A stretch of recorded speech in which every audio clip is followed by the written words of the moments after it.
Hi అండి. అందరికి నమస్కారం. నేను మీ వేణుగోపాల్ రెడ్డి. ఈరోజు డిప్లొమా అయిపోయినటువంటి విద్యార్థులు ఏదైతే ఉన్నారో, అది ఏ డిప్లొమా అయినా కావచ్చండి. డిప్లొమా అయిపోయినటువంటి విద్యార్థులు ఏ రకమైనటువంటి మన ఏవియేషన్ రంగంలోకి ఏ రకంగా రావచ్చనే దానికి మనం చూద్దాం.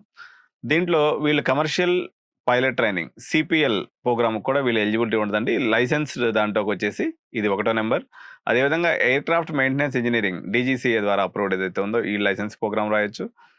So, aircraft maintenance engineering by EASA ఇది కూడా వీళ్ళు చేసుకోవచ్చు. అదేవిధంగా వాళ్ళు ఏఎంఈ ఇంజినీరింగ్‌లోకి ఏఐసీటీ ప్రోగ్రామ్‌లోకెళ్ళొచ్చు. అదేవిధంగా aeronautical and aerospace engineering BTech కూడా చేసుకోవచ్చు. కాబట్టి 12థ్ క్లాస్ చదివిన వాళ్ళకి ఉన్నటువంటి ప్రతి అవకాశం డిప్లొమా చదివినటువంటి విద్యార్థులకు కూడా ఉంటుంది. సో, మీరు ఈ రకమైనటువంటి అవకాశాన్ని యూజ్ చేసుకొని డబ్బులున్నటువంటి పిల్లలు ఎవరైతే ఉంటారో బాగా ఖర్చు పెట్టగలిగినటువంటి వాళ్ళు పైలట్ గాని, ఏఎంఈ డీజీసీఏ గాని, ఏఎంఈ యాసా ప్రోగ్రామ్‌లోకి రండి.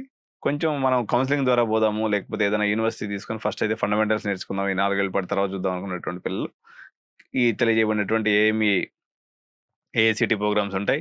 BTech aeronautical engineering BTech programme ఉంటుంది. అదేవిధంగా ఏరోస్పేస్ ఇంజినీరింగ్ బీటెక్ ప్రోగ్రామ్స్ అన్ని ఐఐటీస్‌లో, ఎన్ఐటీస్‌లో అదేవిధంగా ఎంసెట్ కాలేజెస్‌లో కూడా ఈ ప్రోగ్రామ్స్ అన్నీ కూడా అవైలబుల్ ఉన్నాయి కాబట్టి అట్లా కూడా మీరు వెళ్లి చేసుకోవచ్చు. బట్ ఇంజినీరింగ్ చేసిన తర్వాత మాత్రం ఆపర్చునిటీస్ దీనికి తక్కువ ఉన్నాయన్నటువంటి విషయాన్ని మాత్రం మీరు గుర్తించి చేరాలి. అనవసరంగా మళ్ళీ దాంట్లో జాబ్స్ లేవు కదని ఇంకెళ్ళొద్దు. ఎందుకంటే మీరు ఏదైనా కాలేజ్ చేరదలుచుకున్నప్పుడు ఆ డివిజన్ ఏరోనాటికల్ చదివే కాలేజ్ చదివితే అక్కడ ఫైనల్ ఇయర్ పిల్లలకి చూడండి ప్లేస్‌మెంట్స్ ఎట్లున్నాయని చూస్తే మీకు ఈజీగా అర్థమైపోతుంది. కాబట్టి ఏరోనాటికల్ ఏరోస్పేస్ ఇంజినీరింగ్ అనేది నార్మల్ బీటెక్ ఇంజినీరింగ్ కాలేజ్‌లో చదవటం వల్ల పెద్ద ఎక్కువ ఉపయోగం అయితే ఉండదు. ఓన్లీ టాపర్స్ ఒక 10% పిల్లలకి ఎలాగైనా జాబ్స్ వస్తాయి. అది వీళ్ళకి కూడా వచ్చేస్తాయి. దాని యొక్క సాలరీ రేంజ్ వచ్చేసి 30,000-40,000 వరకు ఉంది. ఇందులో చాలామంది బేసిక్ మెకానికల్ పోయినటువంటి వాళ్ళకి కూడా ఉంది. 15,000-20,000 సాలరీస్ కూడా ఒక ఫ్రెషర్‌గా వీళ్ళకనేది జాబ్ దొరుకుతుంది. బట్ ఐఐటీస్, ఎన్ఐటీస్‌లో అయితే వాళ్ళ రేంజ్‌కి తగ్గట్టు వాళ్ళకి కూడా ఉంది తప్ప పెద్ద సాలరీస్ అయితే దీంట్లో మనం ఎక్స్‌పెక్ట్ చేసి ఇంజినీరింగ్ చేయొద్దు. బట్ లైసెన్స్డ్ ప్రోగ్రామ్‌లో మాత్రం షార్టేజ్ ఉంది.